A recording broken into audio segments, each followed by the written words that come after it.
Your Highnesses, Your Excellencies, esteemed participants, Minister Mohamed Kagawi, Chairman of the World Government Summit. It's a great pleasure to be here and to congratulate you, Minister. It's the 10th anniversary, and the World Economic Forum is very proud to have been a founding partner of this event. Ladies and gentlemen, today people may ask, what is the purpose of such events? In a fragmented world, to come together, to reflect about the future, to see the new developments which you, Minister, described so well, is absolutely essential. There are some people who claim we are now in a deglobalizing world. But actually, I would say we have to re-globalize this world. We have to make sure that we strengthen cooperation because, as it was mentioned, we are faced with issues which are of existential importance for humankind. Our common future is at stake. When we finished our annual meeting in Davos just 3 weeks ago,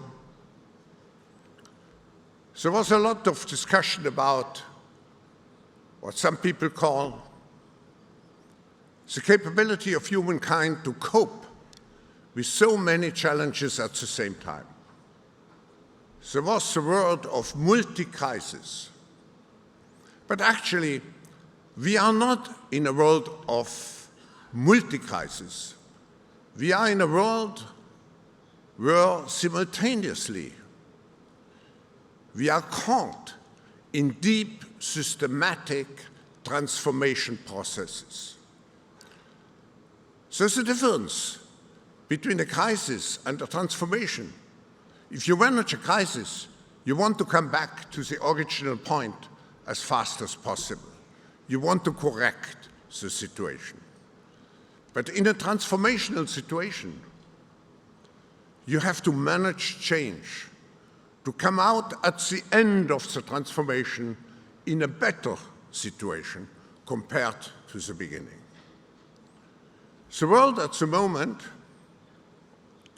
as I just mentioned, faces many of those transformational processes, systemic processes, structural changes.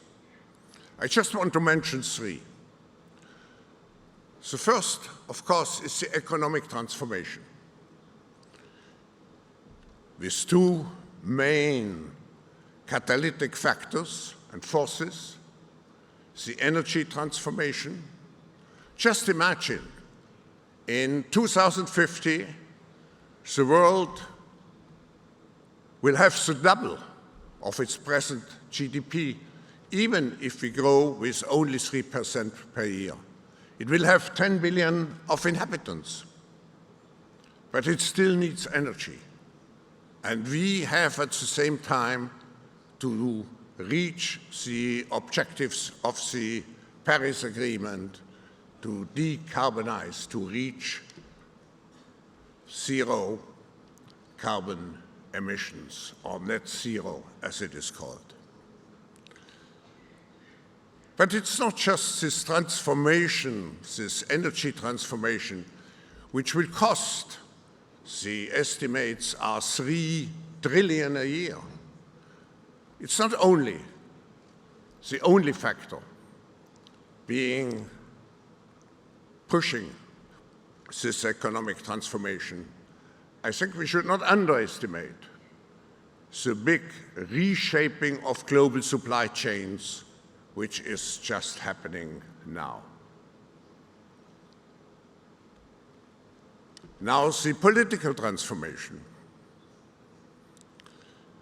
Minister, you mentioned it. We are moving from a world more or less dominated by one superpower into a patchwork of a multi-power world, with one superpower, one competing superpower, aspiring superpowers like India, middle powers, but also rogue states, companies who have become global powers, technology companies, social media. So we will move in a very fragmented world, and hopefully not too fractured world, where we have to make sure that the rule of law is not trampled with the feet, but where we maintain the necessary framework for global cooperation. And I see Dr. Ngozi, who, at least in the trade field, tries so hard to maintain a global rules-based order. The third transformation which we have to face is what you just mentioned, Minister. I wrote in 2015 the book, The Fourth Industrial Revolution, and I mentioned 23 or 24 technologies which will change the world, like crypto and so on and so on. The book was considered science fiction. All those technologies have become reality, and there are new technologies. And I would say we are in the second minute, or whatever we want to call. We are at the beginning. When you look at it, at technology transformation, it usually takes place in the terms of an S-curve. And we are just now where we move into the exponential phase. And I agree, artificial intelligence, but not only artificial intelligence, but also the metaverse, near space technologies, and I could go on and on, synthetic biology. Our life in 10 years from now will be completely different, very much affected, and who masters those technologies in some way will be the master of the world. Now, what does it mean for governments and for government officials? 4 things. First, since we speak about the transformation process, we have to be ambitious in our thinking. How do we want to come out at the end of this transformation process? And we have to see the opportunities, because we, through joint efforts, we could really make this world a better place by using the capabilities we have. So ambition is very important. Believing into the positive force of those transformational changes. The second advice is to have the speed. You cannot catch up with the new technologies. You have to be a front runner, because otherwise you will be on the losing outside. Adaptability is the next factor. And adaptability requires permanent upskilling and reskilling. And the last factor I want to mention is resilience, the capability to bounce back, because there will be certainly what we call the black swans, the unpleasant surprises which will come in our way. So, Minister, dear participants, I wish you a very good meeting. And just as a last point, I want to say the most important factor to master the future is leadership. And for me, I have my own definition. Leadership comprises 5 dimensions: soul, brain, heart, muscles, and good nerves. Let me explain. Soul stands for purpose, for ambition. Brains, for professionalism, for permanently upgrading your capabilities. Heart, for passion. We have to be passionate about what we are doing, otherwise we will fail. Muscles, for the capability to translate our vision into action, into impact. And good nerves, to have the resilience to withstand all the difficult situations. So I wish you soul, brain, heart, muscles, and good nerves. Thank you.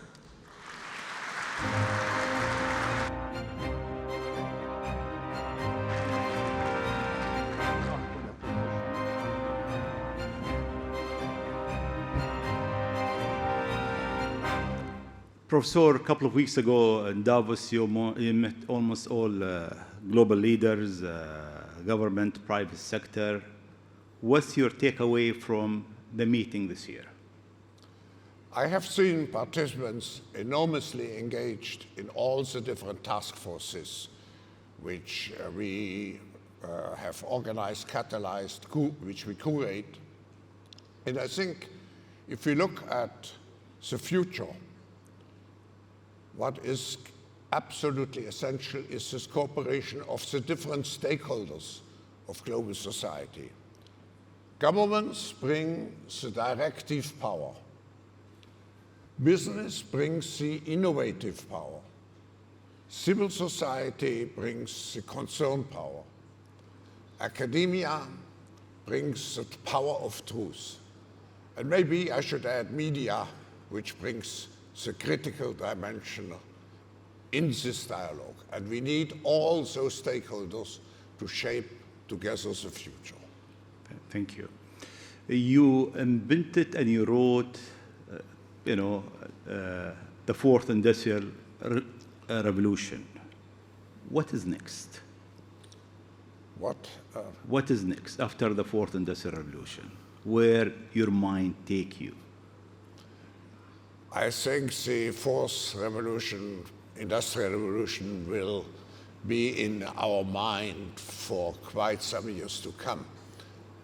But what is very essential, my concern, my deep concern, is that those technologies, if we do not work together on a global scale, if we do not formulate, shape together the necessary policies, they will escape our power to master those technologies. Because artificial intelligence, it's relatively easy, let's say, to understand how a computer functions. Of course, if I go back to the first industrial revolution, how a steam engine functions. But how does really quantum computing function? How does artificial intelligence, particularly if it's self-replicating, functions?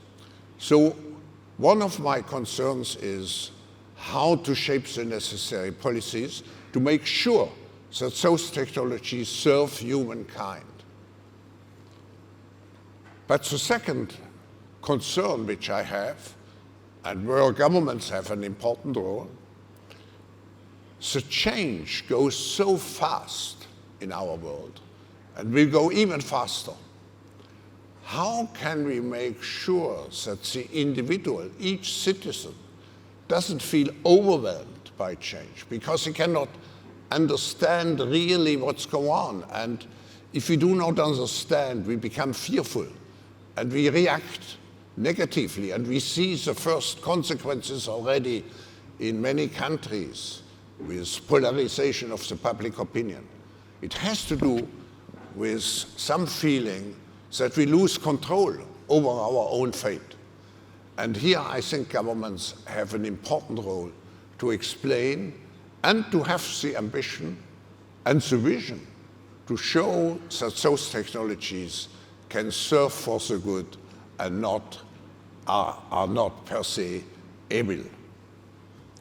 Finally, thank you, Professor Klaus Schwab, for being with us here. And on behalf of everybody in this summit and the team, thank you for your support for the past 10 years. Thank you. Thank you, Minister. Thank you.